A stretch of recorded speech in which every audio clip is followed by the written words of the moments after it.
sa'yo'y isang putik, larawan mo'y nilalaki. Magdalena, ikaw ay di maintindihan. Ika'y isang kapus-palad, bigo ka pa sa pag-ibig. Hindi ka nag-aral pagkat walang pera, kaya ika'y namasukan kung sa mapininapat pa.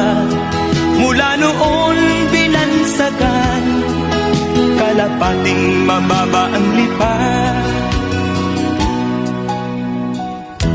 Hindi mo man ito nais, di kay walang magagawa, pagkat kailangan mo mabuhay sa mundo.